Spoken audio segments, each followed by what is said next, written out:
What's going on, everybody? This is Moose and Waleed here from OccupyFantasy.com at OccupyFantasy on Twitter, X, YouTube, Instagram, all the social media platforms. We are on it under that. Here with NFL Underdog Best Ball Draft number 21. Waleed, how's it going, man? Good, man. I am excited, and I know it's almost July, kind of the dull time of the off season, so easy to get a little draft fatigue here, but I think you're going to hop in a BBM, so should be fun. Absolutely. Yeah, it's a hot day. I got the thermometer back there saying it's like 90 outside or something. So I'm already sweating. Let's just keep the sweat going. Let's do a BBM. For those who don't know, while I get that up lead, uh, if you want to explain kind of what the BBM is in a sentence or two, and like what your strategy is. I mean, it's their flagship product, so let's try and promote it as much as possible. So I mean, it's kind of like, back in the day there would be like the World Series of Poker that yeah, everyone tuned in on. Like I feel like that's what this is um for the fantasy football world. Best Ball Mania. We've had some epic winners through the years, and it's a very top heavy contest, but this year they adjusted the payouts, which is nice. If you can make the week 17 final, then you're going to be pretty satisfied, but yeah. I don't think you're, dropping $25 here to aim for 20th, right? I think you got to go for the gold here. You have to, yeah. I mean, it's like with anything, right? It's not like it's the Mastiff, which is $1,000, or the Big Dog 500. Like, it's $25. Yes, I understand that it's more expensive than your other ones, the puppies, the little puppies, all that stuff.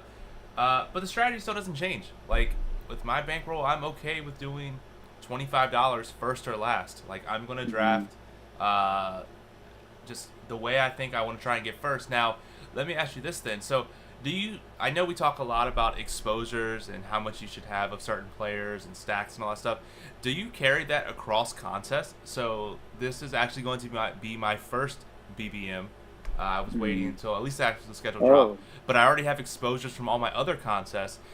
Would yeah. you say those exposures, I just throw them out the window, have a separate BBM exposure, or kind of lump it all together, do some more weighted averages with it? I I'm wouldn't curious to do get your thoughts. anything different. I wouldn't do anything different. I think it helps to know how many BBMs you plan on doing, right? So for Yeah. me, I've been kind of drafting in all these contests, and I'm pretty slow on the BBMs. I've probably done like 15, but with all these like $3, $5 contests, you're just drafting high volume, and generally, the more volume you draft, the more likely it is you're going to end up with the players, right, that you like. But your exposures are also going to be spread out. So, Yeah.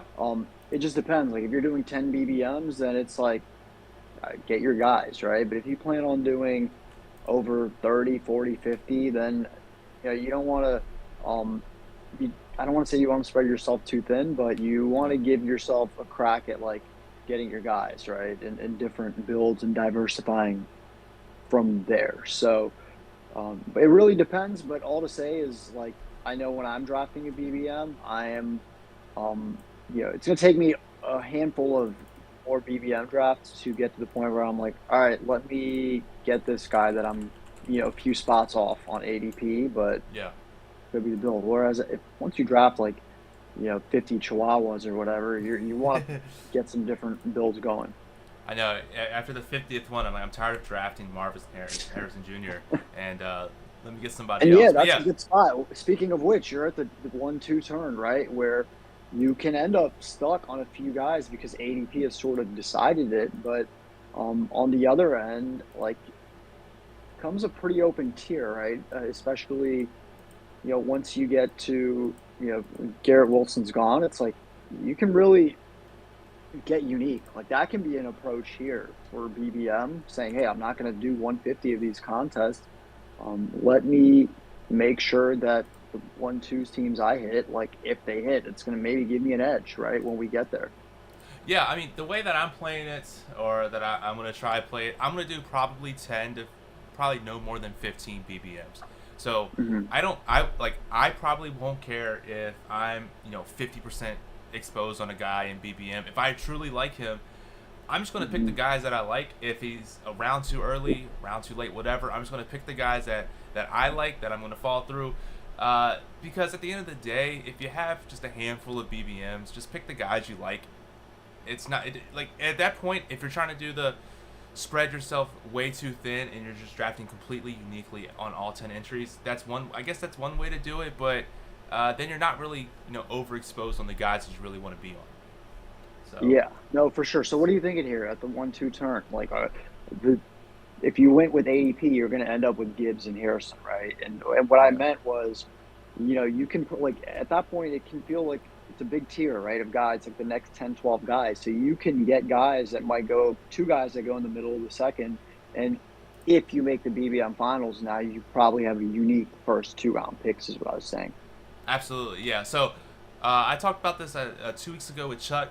I absolutely do not like Marvin Harrison Jr. I think basically Wow. I just don't think Wow. at his ADP, I think it's just too Hmm. hard to justify. So in this case, I'm definitely going follow through ADP. I'm going to go Garrett Wilson Yeah. for the first And one. I mean, think about it. Like, it is crazy when you put it, almost shows like how sharper the fantasy community has gotten, because Yeah, this is a rookie wide receiver. Now we know, we've known about MHJ for some time, right? Like, yeah. we've been expecting him to come in and be a blue chip prospect, but um, if you, I mean, you just took Garrett Wilson, right, who was I a took top Garrett 10 Wilson. pick, Yeah, and his and rookie year, he was probably going like round 8, round 9 in BBM, right? yeah. So what do you think about following back up with Ayuk? I'm 99% sure San Francisco is their Week 17 opponent. I think I have to double check I this know number. it's the Lions. The Lions play the Niners. Yeah, well, So drafted debunk Ayuk. your Ayuk theory, but hey, still a Oh good yeah, I had player the you're wrong. going with. Yeah, I had the wrong guy filtered for this. So yeah, I do see that now actually. So, Well, you uh, should pat yourself on the back for not having Week 17 memorized. That puts you in the same category of fantasy football streamers. exactly. And see, that's the thing. We can even use it for engagement. I'll just say bad takes that are wrong, and then we'll get engagement from it. There we go. So, That's nasty behavior. But now that you've got your first 2 guys and you started receiver heavy, which, for me, running backs in round 2 that I'm considering are, Gibbs and Taylor. And even those guys, I'm not itching to like click them. I can easily see how yeah, they can hurt me. Um, Achan is the guy that I've been kind of overweight on the early rounds, getting him yeah. round 3. But you know, we see this wide receiver avalanche that's going to go. By the time you're up again, you're looking at like what almost like a wide receiver 30, right? Like not Yeah. quite like probably wide receiver 25, 26, but um, that's how it goes. It's so tough. I mean, I'm getting 36. If you look at ADP here, we're looking at just sorting by ADP. We have, Tank Dell, Zay Flowers, Sam Laporta, who you grilled me on for trying to take the other time, Kelsey, T. Higgins, Josh Well, Allen. his ADP, interestingly enough, his ADP has fallen, and I know I'm going to be underweight on Laporta. I think for just structural reasons, and him and Kelsey's the gap in their ADP is now converging, Yeah. whereas before it felt like you were getting Kelsey almost a round and a half At after a discount. Laporta. Yeah. hmm and you just don't want to be out on a guy like that, especially in this sort of format where Oh, yeah. we're playing a DFS, right? Like weekly DFS. And these top tight end performances, like, would it surprise you if Laporta week 17 had 100 yards and 2 touchdowns and he's just happens to outperform Zay Flowers and Michael, all these guys? Yeah. Not at all. So for that reason, but for redraft formats, where he's going, like the FFPC, he's going in the pretty much 1-2 turn into main events Like, that I have going on. Um, Probably won't be getting him there at all. yeah. It's always tough, right? It's the same thing I always go with in the quarterbacks. People draft quarterbacks early. When you have the handful of elite ones, it's like if I'm only doing, a couple of BBMs, do I become a fish and just do that, or whereas like if you had 150 or however many max entries that you wanted to do, you could be just a little less exposed. So if that hits, you're still not completely dead. Whereas if you're only doing a Yeah, I couple of think still entries, if it's you're not, tough.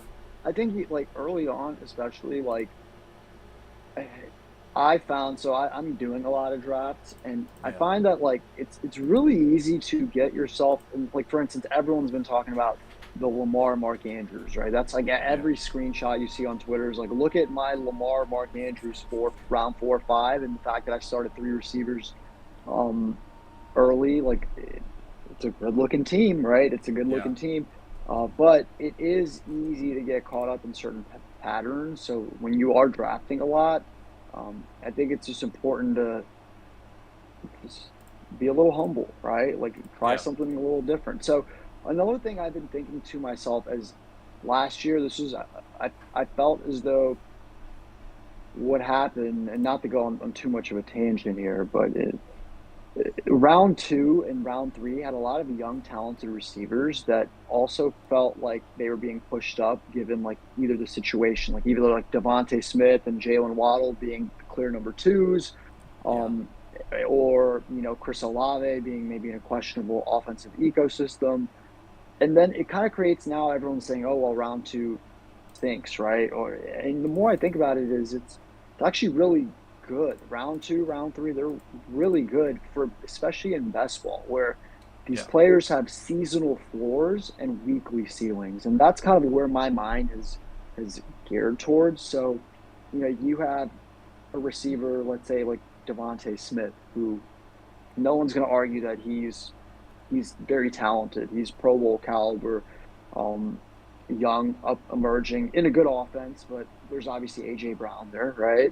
Yeah. Um, but there may be weeks where he's just not consistent, right? Or he has 6, 8 points, and it's like, all right, dang, like Eagles blowout win.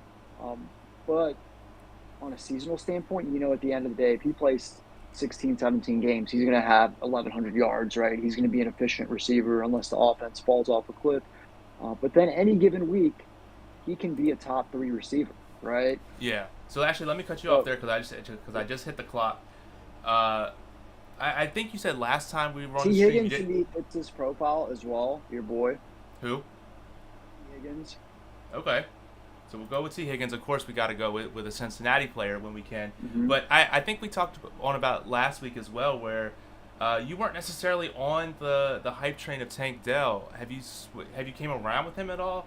I was thinking about picking him for the second slot. Start with a nice core 4 wide receivers, and then start differentiating after that. You can. I think for this build, I like Tank Dell because you Yeah. aren't building. You're not drafting him as your like second wide receiver.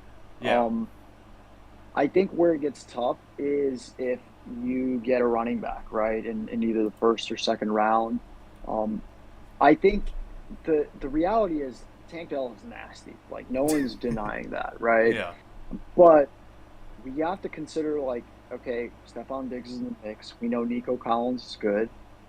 In like season long, especially, like I, I can just see the bear cases. There's a few ways, whether Houston's offense not as good, or Tank Dell maybe running some less routes, or maybe the team being really good, but not funneling things through Tank Dell, where you can see some risk there. But Yeah. I know he's good, and now I also know that he's going to have 20-point weeks. Like he's going to have 5 for 120 and a touch. Like Yeah. he's more than That capable of that. Yeah, I mean, he's like what I like to call like a ride or die guy. Like he might not get the job done every week, but you can call him up and he's going to give you the hardest working game that he can.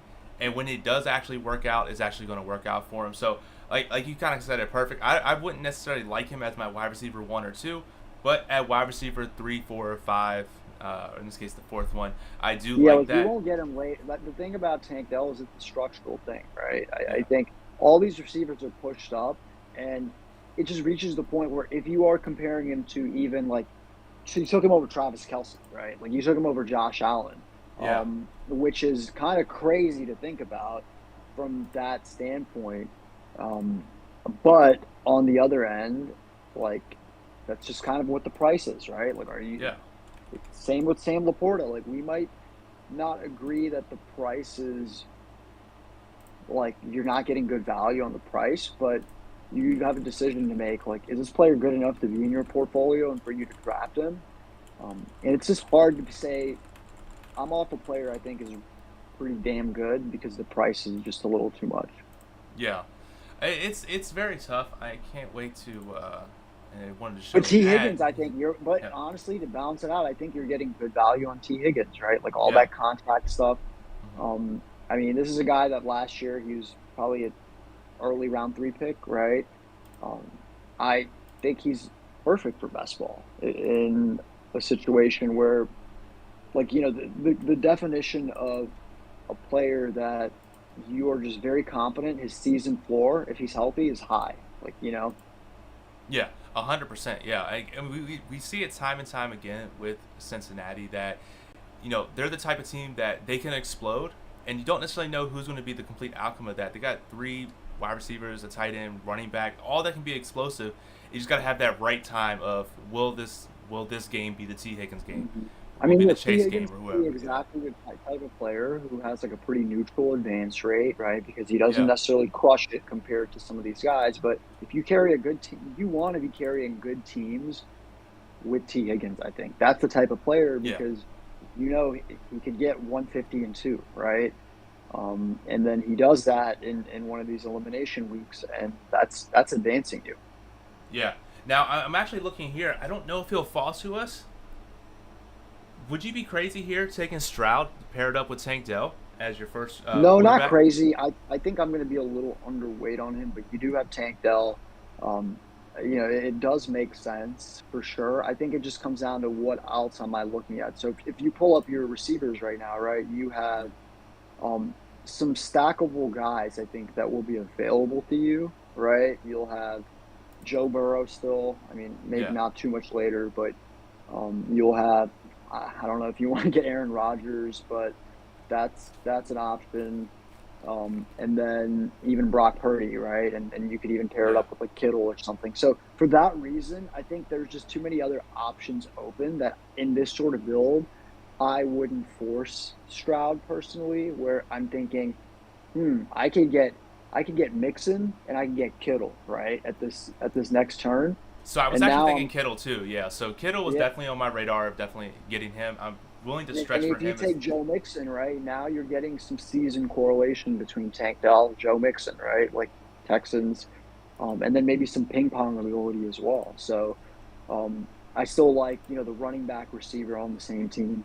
yeah, Um, and absolutely. Yeah. Stroud Especially on looks a like he went anyway. But yeah, that's good. I would say especially on a team like Houston that's explosive. So where it's not like a one man team. Houston multiple guys can score, multiple guys can mhm, get points throughout the week. So I'm not phased by a running back and wide receiver on the same team. mhm. My honestly, probably one of my highest drafted players right now has been Rome Odunze. Oh wow. As you'll have a chance to get him. I just think that for what we're saying about Marvin Harrison Jr.'s price, right? For Malik Yeah. Neighbors being a round three pick and us not really being sure what the quarterback situation or how that offense is going to look. Um, with Rome Odunze, it's just very easy for me to imagine. This guy is nasty, and he's a top 10 pick for a reason. And in any other draft class, he might have been the wide receiver one overall and the top five pick. And then number two, like he's paired up with Caleb, right? It's a new situation. It could Yeah. be, weak second half of the season. Would it surprise you if all of a sudden, like Rome Odunze was the number one receiver on a good offense and bringing both volume and explosiveness? Um, it wouldn't. So for me, No, it I wouldn't. I feel like especially this late, I'm only you'd be drafting him as your fifth receiver, right? Yeah. So maybe I probably like him a little more as your fourth. You're kind of already betting on Tank Dell, but at the same time, if you take him here, you can make a hard pivot and say, I'm chilling now. I'm not touching receivers, and I'm going to fill out. There's enough value at running back, quarterback remaining that you can attack those positions and leave feeling really good.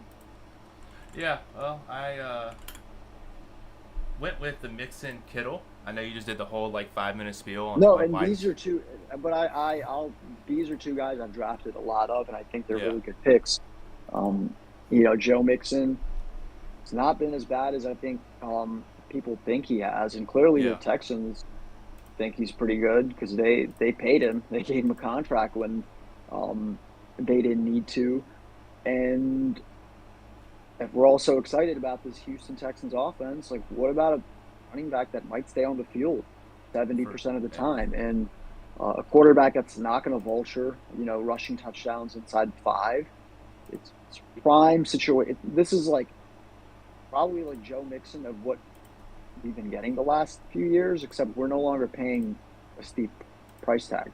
yeah, absolutely. Now, I actually wanted to show and get your opinion on this, Wally, first. So, as you know, the we have a couple more time minutes before our pick, but on OccupyFantasy.com we do have the Stack Seeker, where you can kind of put in your team, see the opponents, their ADP, where they're going in rounds. I'm actually going to go ahead and show this over on screen here, and I'll go ahead and link it in the YouTube chat as well for other people who want to see it. It is not behind a paywall; it's completely free. But I wanted to get your opinion, Lead. I know we kind of built this out where our first 2 picks, Jets, San Francisco, you put them in the Stack Seeker. You see, get a lot of people from that team, rounds 1, round 2, one person round 6 with Kittle, and then the rest not so double-digit rounds. Now, when you have your like core player that you take round 1, your second core player round 2, when you see it like this, where they're so far spread out behind it, are you kind of not even worried about how to stack, or are you kind of just keeping that in the back of your mind? Hey, when the double digits rounds come, that's when I got to start stacking my team, play it elsewhere. Yeah, I find it comes. Maybe it's just because I've drafted so many times, but it starts to come pretty naturally, right? Where Mm-hmm. you're always weighing the correlation with the player and the ADP. Yeah, So if for whatever reason, like you're that's kind of the decision you're making each round. Once you get to a certain point, I think naturally stacking is going to help you diversify. So I like leaning into it. I like being like, okay, well, how much more confident am I, let's say in Ricky Pearsall versus Xavier Legette? Well, yeah, I already got some 49. Let's make this be the Ricky Pearsall kind of team, right? Or whatever that looks like. Um, so, but I do like you want to start thinking ahead. So, like, if you pull up your team right now, yeah, like what I do is I'm already like thinking like, okay, like, so let's see if you could pull them up. So yeah, I'm already thinking, okay, we got 2 Texans, right? We know they mm-hmm. play the Ravens in week 17. So maybe that's a cheap receiver we can bring it back with, right? We got some San Francisco going on, right? So obviously Purdy's in the mix. We could consider him. Ricky Pearsall, and then as far as a potential Detroit bring back, it's like, it's like, am I crazy about it, right? Like, outside of like Jameson Williams, it's like, where do we really go? We've kind of run out of players that we're gonna. Yeah, Khalif Raymond might be, but it's like I don't think I'm prioritizing Khalif Raymond now. If I get to round 18, right, and I'm just like, you know what, this might make sense yeah, because I need one more receiver that at least has some floor and he plays this bring back. And then Cincinnati, right? I'm thinking already we potentially, um, from the standpoint of Joe Burrow, but also they play the Denver Broncos, which have been a very cheap, fun stack to get your hands on because you feel good about Bo Nix starting every game. Javonte Williams is cheap with all the FUD going around. And all their receivers, Greg Dulcich, they're pennies. So you can piece together that on the back end, right? So absolutely. Yeah, and I anyway, see you did the that's how thumbs my up brain. too, there. I don't know if you saw it. Your camera, you did the thumbs up. I guess you have Well, something that set up. It did the little bubble thumbs that's up. I love magic. it. I'm a boomer. Technology is way beyond me. So I But mean, yeah, here's an so option. So you have yeah, Joe Burrow, right? You could take Joe Burrow right now, get a stack going. Jameson Williams in the bring back. So for me, I'm like, I'd rather just get the stack going, right? I yeah, feel better about prioritizing that. And now I can get Jermaine Burton. I can find different ways to mix that in. And then you can, I mean, given that you already have 4 wide receivers and it feels like there's a little drop off. So for this sort of situation, I'd probably get a running back. I like a handful of these guys. Um, I was gonna say I I actually like like DeAndre Swift. I don't know what you So think I about like him. Swift a lot. I like Swift a Nice. lot. I like Jalen Warren, right? But here in this situation, I might be like, you know what? Let me just get Zach Moss. Let this be my way to get Zach Moss All because right, let's do it. I'm We'll already switch it building this last minute. Bengals thing, right? You don't have to. So You don't have to convince me to pick a Bengal. That's I the can pick him 30 and rounds too it's early if I have only to. right. It's only right, but that's I think what comes with drafting a lot because Yeah. for me, very easy. It's just so easy to be like, I'm gonna take DeAndre Swift. I just like I think he has more juice than Zach Moss. I think Hmm. he's a better receiver. I'm just more excited about him as a player. But Yeah. at the same time, we already have Joe Burrow. We have T. Higgins. T. Higgins catches two deep touchdowns right or in the first half, and then all of a sudden you get Zach Moss, right? Um, maybe Yeah. getting a lot of rushing volume or they could ping pong weeks, right? It could be you get the BBM finals and Zach Moss has an 18-point week next week. Yeah. T. Higgins. So that's why I think you got to kind of mix that sort of thinking in. Now, if I felt like, nah, Zach Moss is just poo, like I can't even justify it, Yeah. then it's like, all right, I don't think it's a bad player take. I'm not crazy about him, but we've already we've already deemed that the Bengal stack is going to be important, right? Yeah. Like with this team, we've already laid that as like a parlay. Like, let's build Yeah. off that. If we can correlate a bit, even better. Absolutely. And I think it goes to show that, with Underdog, they have a lot of the $3, the $5 drafts that if you wanted to get your feet wet before doing a BBM, it is nice segue into our promo with Underdog. Use promo code Occupy2, number 2, to get up to $250 on your first time deposit. So you can put $250 in, do $250 worth of puppies and chihuahuas and all that little stuff, $5. So then you're a complete master and whiz. You know all the situations of what's going to happen. Then you can use the other $250. Go ahead and put some BBMs in, and there's your 10 entries there, and then you're good to go. So absolutely, if you haven't tried Underdog, go ahead and check it out with the promo code Occupy2. So we're here now. We have 4 wide receivers lead, 2 running backs, and only 1 tight end. With George Kittle being one of the more elite tier tight ends, are you kind of just waiting to draft 2 kind of just mid tier tight ends, or are you kind of just forcing 2 good ones? So Kind of what's here's, your strategy here? I think it really, once again, it's like the draft now. Like you've already laid down some bets, right? So, um, right now, my second tight end, even though Kittle is a guy who feels like sort of an injury, he's going to be a up and down guy, right? And ultimately, in the end, it'll pay off. But I'm not thinking. I don't feel great just like saying, okay, let me get Kittle and then some guy at the end, and and kind of see what happens. I still want to get someone I feel good about, but Yeah, it's just a part of the draft where there's so much talent left, especially at the running back position, yeah, and at the quarterback position, where it's like we drafted Joe Burrow, but like you know Purdy might not be the worst thing here, right? Like so, um, I think in this sort of situation, especially given the 4 receivers we drafted early, we've laid down a good bet. Like I would probably be starring Purdy right now. yeah, And then I would get another running back. And I like a few of these guys. Like it feels like the drop off is going to come. I think Tajay Spears is probably my highest drafted player. Um, his upside feels pretty massive in a way yeah, that, um, some of these other guys, I like Brian Robinson as well. I think he has massive upside. Blake Corum is a guy who does, but his floor is kind of nothing right now. yeah. Whereas I think Tajay, like you're almost getting like that Jalen Lawrence sort of floor. I think you're getting a guy who's gonna at least get 40% of the volume. Exactly, yeah. When you're talking about this for your wide receiver 3, 4s, I just want guys that are just going to be out on the field or has a story that can get there to be on the field. Um, and so if I can get a running back 3, 40, 50% of touches, I will take that all day. So I start a bunch just in case if one of them gets taken, which Brian Robinson got taken before us, so we're good. So I'm going to go ahead, draft here Brock Purdy, Tajay Spears. Boom. That's a solid lineup right there, lead. Mm, I'm liking it. So now, Yeah. You also feel very flexible. Like you got your quarterbacks out the way, right? Yeah. Got to double check they don't have the same body, as always.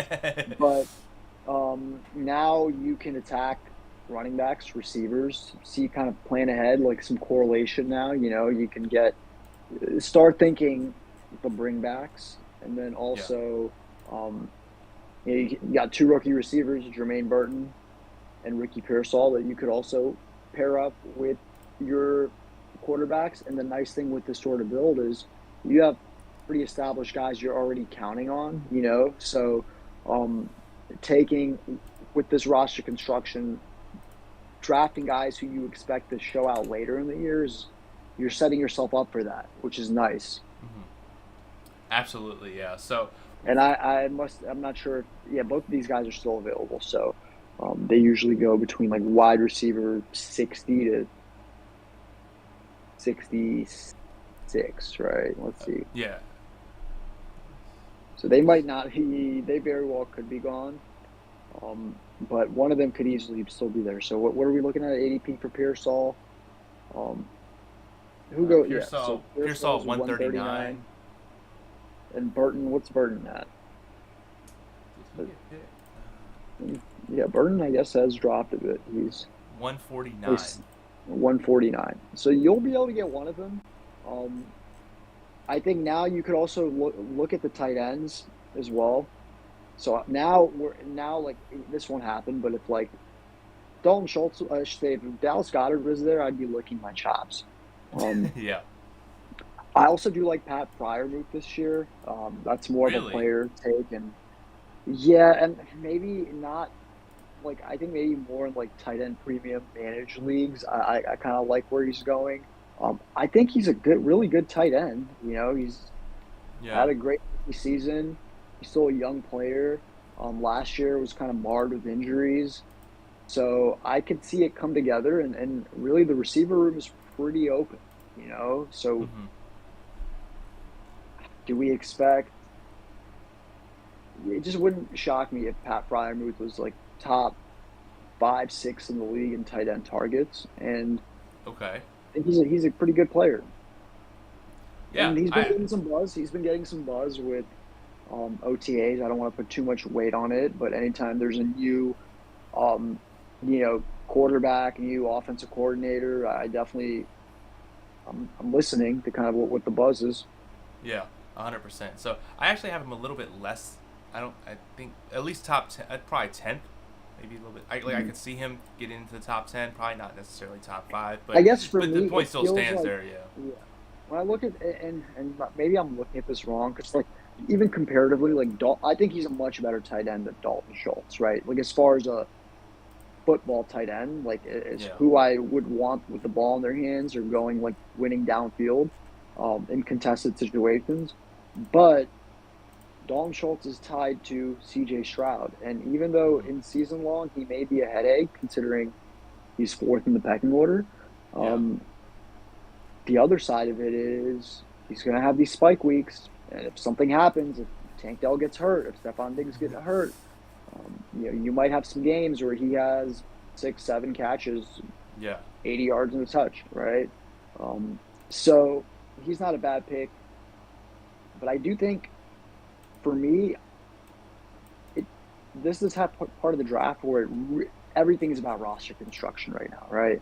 Like, Yeah. what are the bets I've laid down, and how can I further emphasize them and also insulate them? So I'm trying to do both. I'm trying to win more on that parlay, but I'm also trying to make sure I don't mess my team up because I got too greedy waiting on some receiver depth, right? And then, Yeah.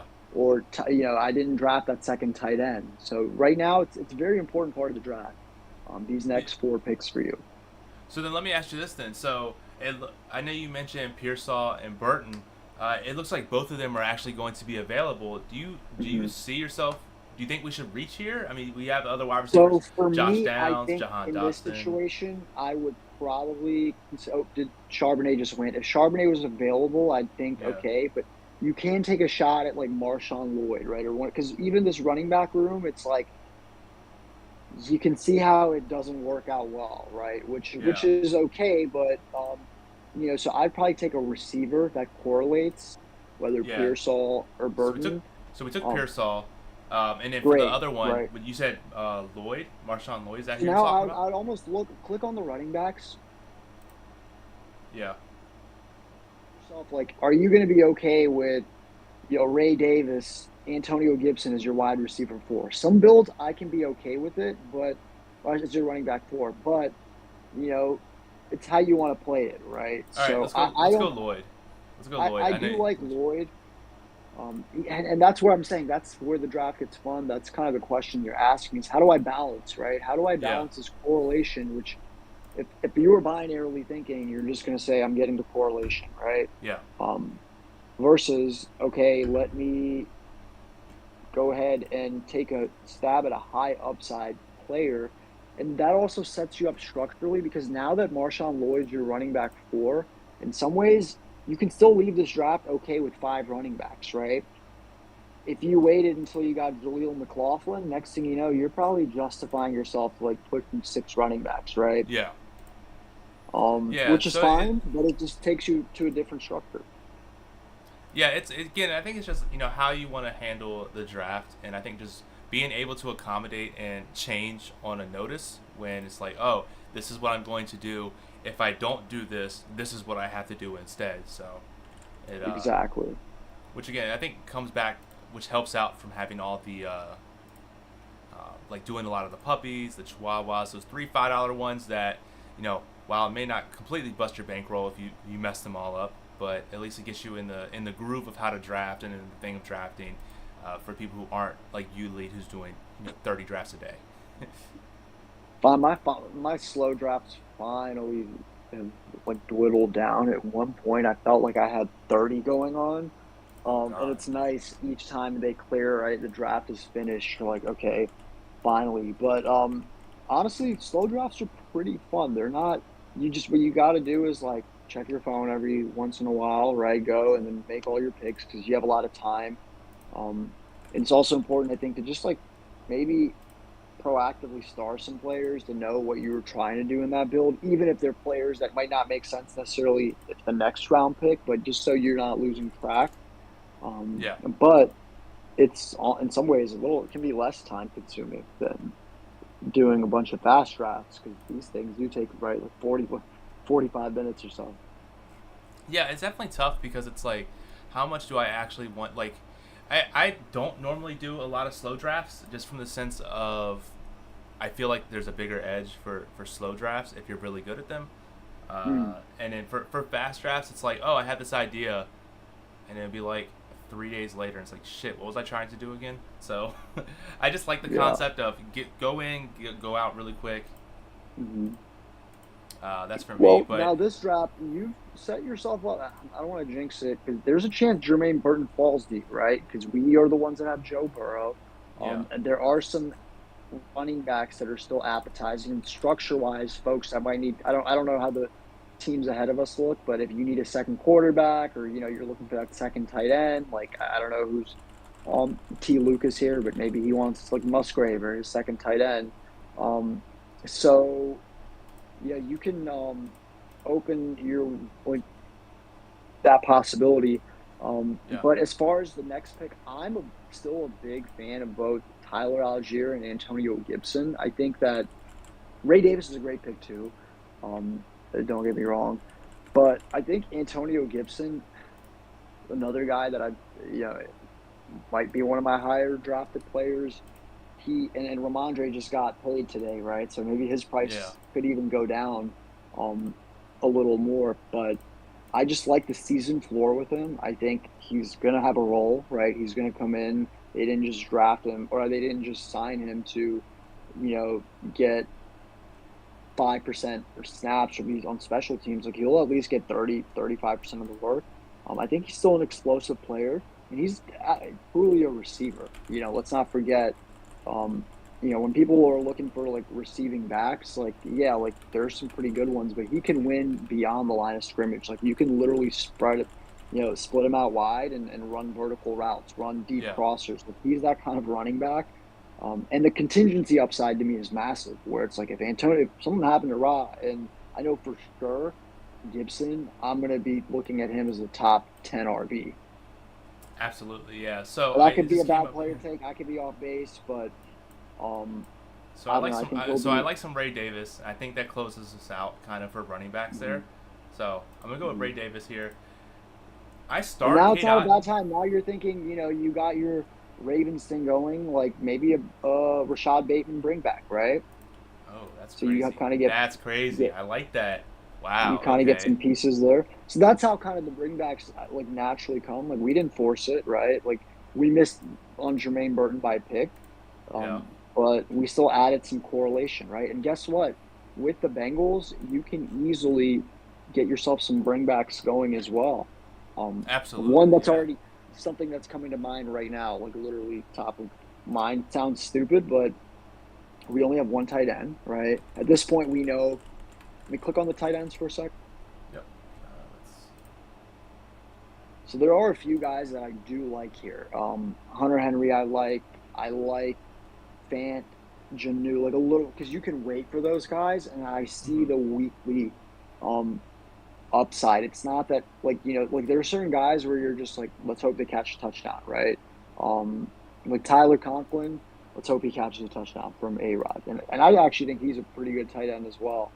Um, but other guys, I think they like Janu, no fan. They offer like a level of like of verticality and explosiveness in their game that probably one of those guys you could see get 120 yards receiving, right? Not likely, um, but anyway, all to say is you got an Mike Gesicki, right? Is a possibility to correlate, and then Greg Yeah. Dulcich as well on a bring back. I had a lot of Gasecki last year. Just It didn't feels necessarily. gross. It's Yeah, it does gross, feel dude. gross. Yeah. Yeah. Like Definitely feels Gasecki gross. is kind of that guy that like people were like, oh, he's a receiver playing tight end. That's what we want, right? And then it's like, well, since he's a receiver playing like the tight end position, he's not on the field enough, not getting the ball enough, right? Like he's not like teams aren't using him as a every down tight end, which we know the Bengals have liked to rotate guys. They have a handful of guys. You just don't know how it will shake out. But in best ball, hey, he's tied to Joe Burrow right now, and that's a lot better than you can say for some of these guys that he's going around. Absolutely. Yeah. So, it it actually this might be the worst take I've ever had, lead, but I think once you get into these late drafts, like the rounds here, when there's really no ADP to matter, you just pick some random guys. I think Oh, that's when for sure. this is when it's the most fun. Like I absolutely love Yeah. taking people with ADP like 260 because they just don't have a Oh, pick. yeah. Like, I mean, you want to. I think for me, I like to keep it reasonable. But what of I'll course, say yeah, is this is where I stop caring. Like this is where like let's say in theory, like I'm just throwing this out there, but like I've taken Bo Nix as early as like round 16, right? Maybe like okay, even like round 15.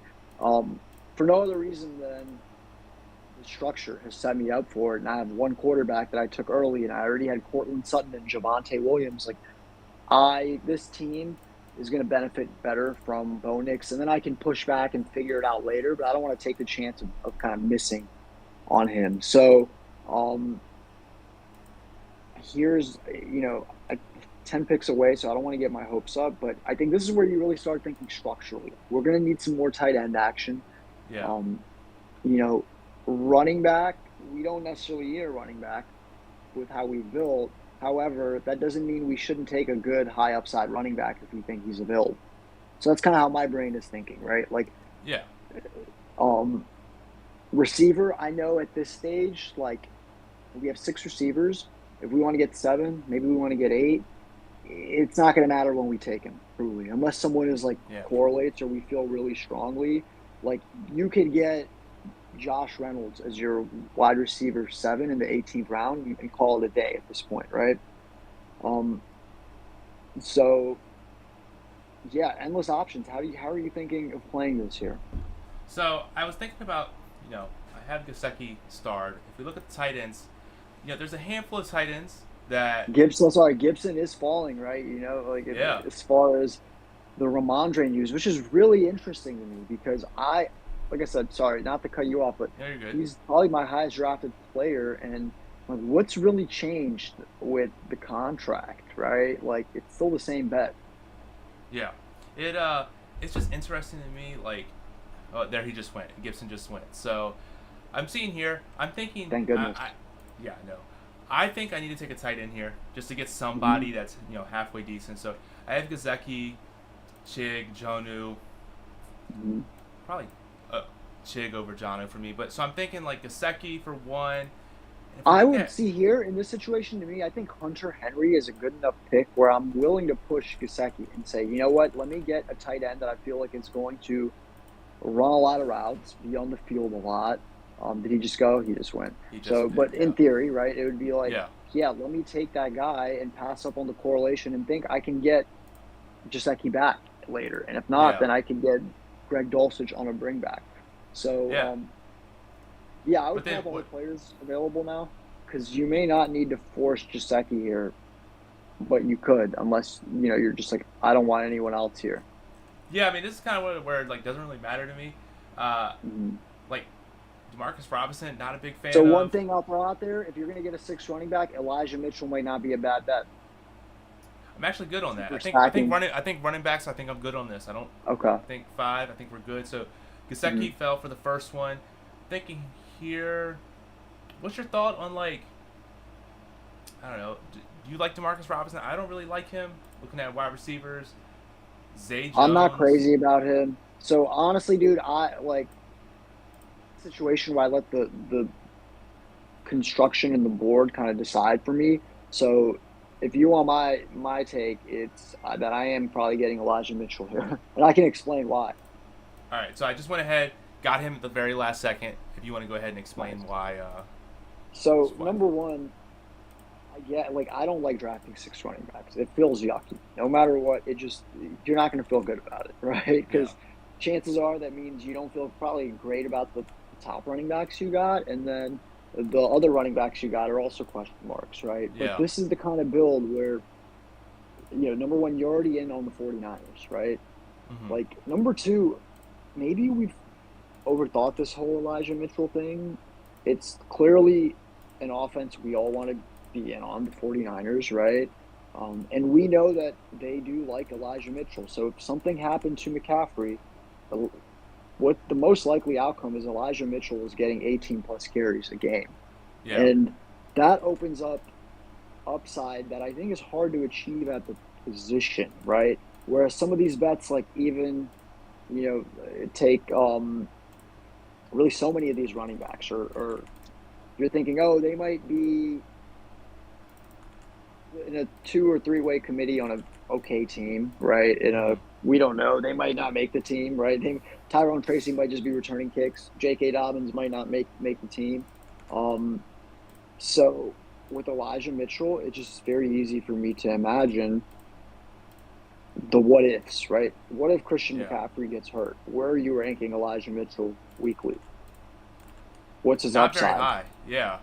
If you Wow. want to talk Okay. about like, yeah, I mean, it's one of those things, right? Like, I don't know if I'm the biggest fan of him. Just Hmm. I don't know. Just one of those things where it's like I don't necessarily see the outlook. You're gonna need a Yeah, lot of things to get done, I but think he's good. I think he's just always hurt. yeah, But I I think that's think probably a he better take. like but it's like this is a dude who mattered as a rookie, right? Like he came Yeah, in, like he earned his spot, and this is only his fourth year. I think we've already kind of aged him out. I mean, we saw. I don't want to compare him to Raheem Mostert, who's a lot older in his career, but we saw a yeah, player that was considered injury prone, a lot older, put together 17 touch, lead the league in rushing touchdowns. hmm, I think Mostert's a good running back. He's explosive, but how much of that was driven by the team environment and the scheme? That's what I think we're exactly. Yeah, getting here with Elijah Mitchell. Is we're pretty confident that, especially in this team where we've drafted a lot of 49ers already, that the 49ers are going to be a good team. And just imagine a situation McCaffrey gets hurt towards the end of the season, right? Niners are still pretty good. Elijah Mitchell is getting 18 carries a game. And now you have a 49er stack that's pretty unique, right? yeah, So anyway, structurally, I think that's why it makes sense. But um, sometimes I get the player take too, where you're just like, I'm off this dude. yeah. I mean, it's one of those things where where not everyone is going to have the exact same outcome or outlook on every single player. So it's like, we disagree on this, and that's what makes best Mhm. ball fun. Because I get on here, Mhm. talk about it. You get to say how wrong I am. Mhm. After For week instance, 18, you're like, oh mhm, yeah, actually, Moose was right, and think about it but like this: like someone like Chase Brown, right? Who I'm not comparing because he's different, he's younger, right? We're drafting him pretty high, even though he hasn't done anything. Um, Obviously, Zach Moss is a lot worse than Christian McCaffrey, but a lot of yeah, it is a team structure bet. We're saying we're happy to take the 1B or the 2 on a team if we think that team is really good and they are going to enable a lot of running back points, right? We're take yeah, so even like Rico Dowdle, right? Zeke. Now those are hmm more committees than someone like Elijah, but I don't know. I feel like now, Elijah Mitchell gets hurt in training camp, all bets are off. Um, but I feel pretty confident week one, like it's going to be week 3 of the preseason, and Elijah Mitchell is not going to be playing. He's going to be on the yeah. sideline with the rest of the Niners starters, and we're going to be like, oh, maybe we overthought it. This guy's a clear number 2 on this awesome offense. Absolutely, yeah. So, I don't know. But now So you let's have a see. chance. So what are you thinking? We're done with running back. We know that, right? Absolutely done with running Um, back. Can't do anything else like that. Uh, do you feel good with these 2 tight ends? I think I for me, don't. I might. Yeah. So I let's pull don't. up who we have available there, Okay. and it's pretty gross. Um, Juwan, he just had foot surgery, so that's a bet you can take, but it's scary. But I wouldn't hate it at this point. Tucker Kraft, definitely a better and best ball type of player, right? Who can at least give you maybe some spike weeks. hmm Um, so Who was there's that? some guys Sorry. that Tucker Kraft potentially, Yeah. Tucker Craft. but Yeah. I Get it. in your shoes, I would probably either take 2 receivers or a receiver and a tight end. I'm definitely leaning towards receiver and tight end. So, um, you can hear. I think Tucker Craft, Zach Ertz. Yeah, we're got a couple seconds left, so we'll do Tucker Craft. Looking at wide receiver here. Uh, I know this is a guy that I always Yeah. come by with a lot, but no correlation really whatsoever. But you have OBJ, right? One Hmm. of those guys that are just like super explosive. He may get not even one catch a game, but that Hmm. one catch could be a 60-yard touchdown. You know he's got speed. You know Get he your still has guy. talent.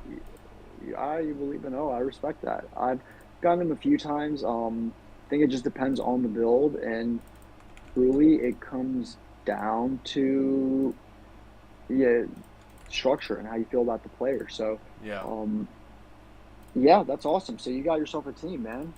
2681, or I should say not 2681. A 2673 build, right? Is that right? Yep, two six Uh, seven three. yeah. And it feels pretty balanced. And I like your tight end room. It's like, George Kittle, he's obviously a stud, and he might not have the highest weekly floor, but you're going to get these spike weeks. And then you have 2 guys where there's some question marks around him, but you waited a long time to draft him, right? You took him a lot at the back end of the draft. And Yeah. they all have one particular reason that you can kind of feel intrigued, right? You could be like, okay, I could see how it comes together for Jaceki with Burrow. I already have him correlated. And Tucker Kraft, he was pretty impressive as a rookie year. Yeah, he is in a committee probably and not going to run those routes, but he will get opportunities and he has contingency upside. And if he's a good player, he'll hit my lineup a few times. And that's kind of all you're looking for, right? Like, Yeah. So, I mean, honestly, the draft turned out great. I can see it's one of those things where if you can look at your team, even if you say this is gross, if you can tell a story and say, hey, I need Cincinnati, I need San Francisco, I got a couple of one-off I mean, think fringe about it. players that Honestly, just think, think about that. yeah, You're saying I need 2 teams that people are in agreement are going to be pretty good, right? Um, that's not a bad place to start. You maintain your structure at wide receiver. You didn't. I mean, for the running back position, I thought you'd build a very well-rounded room. You know what I mean? You waited, but you got Joe Mixon. You took the correlating bet with Zach Moss. Tajay's explosive, but gives you a floor. The 2 rookies, we think they have a high projected base role, but they're still rookies, so we don't know. And mm-hmm, maybe they come on later in the year. And then, of course, Elijah Mitchell, which we don't have to go into, but Um, for someone that didn't pick a running back until pick 60, like, got to be feeling pretty good about what you did there. It's pretty good, and it's like, even though, like I said, we disagree on like Elijah Mitchell, for example, you know, you can still make the case for him. I think you look at your if you can look at each position, we have our running backs. Yeah, you can make the case that any one of these can get you the points you need to advance each week. They may not be able to do it for the whole season. Like, I'm not relying on Ray Davis every week of the season, but he's the kind of a guy that can tell a story of maybe he gets me the 1 week or 2 weeks here just to help out with buys, other stuff. Um, you know, I really like this team, man. I think you did well. I think you can easily tell yourself a story. Yeah, If there's one thing I would have done different, not to nitpick, yeah, yeah, but I think knowing in hindsight, I probably would have foregone one of those rookie running backs and maybe tacked on a receiver a little early. yeah. But that's also just, and also, hey, never, you got the correlation with Ray Davis and Garrett Wilson, right? So Yeah. didn't even really think about that. So, but no, all in all, I like that's to me that is what I would call plus EV draft. Yeah. Truly, like you were adaptable. You have a good foundation. Like you laid some big bets on some teams, and then you built around that. You had some solid bringbacks. You never forced it. Throughout the draft, there were times where you forced the correlation, and then there are other times where you went with the player, which I think Yeah. that's healthy thinking versus I'm always going to go with the player take, or I'm always going to force the correlation. So you stayed water, and that was cool to watch, man. Yeah, it was good, and it was nice to get my feet wet in the BBM for the first time this season. Can't wait to do a handful more. And yeah, Lead, I definitely always like hopping on these streams with you. And any last closing thoughts or anything before I take us out of here? No, other than keep drafting. And this is a quiet time of year, but storm is coming. Once camp comes, these ADPs start going all over the place. So, um, stay sane. Just really audit what you're processing. Yeah, Ask yourself, oh, I'm a lot higher on this guy 2 weeks today than I was 2 weeks ago. Well, why? Okay. How much of that is based on good reason versus just emotional swings? Because that's what'll happen this time of year, hmm where there's no news. It's like you're in the desert. Any water you see, you're just like, I need this, I need could this, I this be need the that. Yeah. sign? Could this be what I need to win BBM 5? Yeah. So, but yeah, so it was great, and yeah, we're doing a lot more. We're doing these at least every week. If it's not me or Lead, it's one of our other staff members. We got all of our staff doing drafts, best ball drafts over on Underdog. Again, for the last thing, if you want the $250 first time deposit offer for new users, promo code Occupy2. Check the little floating banner up there that's scrolling. But yeah, so until next time, Moose and Waleed from Occupy Fantasy. Have a good night. See you guys.